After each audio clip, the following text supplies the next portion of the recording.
هلو ماين فرويندر. النهاردة أنا جايب لكم كلمات فيها حرف الأملاوت أو، ونبدأ الكلمات مع بعض. أول كلمة schön. schön يعني جيد. hören. hören يعني يسمع. möwe. möwe يعني طائر النورس. öffnen. öffnen يعني يفتح. öl يعني زيت. öl. lösen. lösen يعني يحل. möbel يعني أساس. schöne يعني جميل. flöten. flöten يعني يعزف على الناي. böse يعني شر أو شرير. öfen. öfen يعني أفران. grüße. grüße حجم. kopfe. kopfe رؤوس. möhre. möhre جزرة. lösen يعني يحل. hölle. hölle يعني جحيم. böden. böden يعني أرضيات. wölben.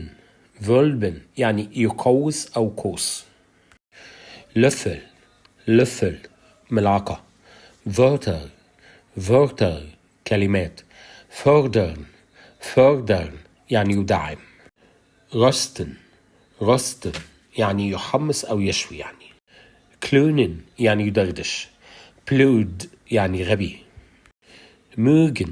mögen يعني يعجب. وföhnen. föhnen يعني يجفف الشعر. wortlich. wortlich يعني حرفيا. löschern. löschern يعني يسكب أو يعمل سكوب. stöbern. stöbern يعني ينقب أو يتصفح. römer. römer يعني رومان. bögen. bögen الأقواس. dösen. dösen يعني يستغرق في النوم. löwe. löwe يعني أسد. töten. töten يعني يقتل. röte. röte احمرار. östlich. östlich يعني شرقي. göre. göre طفل أو طفلة شقية. flöte. flöte الناي. böse. böse يعني الشر. كده احنا خلصنا النهاردة حروف الكلمات اللي بتيجي فيها حرف الأملاوت أو، والحصة الجاية هناخد الكلمات اللي بتيجي فيها حرف الأملاوت إيه. لو عجبك الفيديو دوس لايك وشير الفيديو عشان غيرك يستفيد، ولو ما كنتش اشتركت معايا في القناة اشترك وفعل زر الجرس يوصلك كل جديد احنا بنقدمه. Auf Wiedersehen.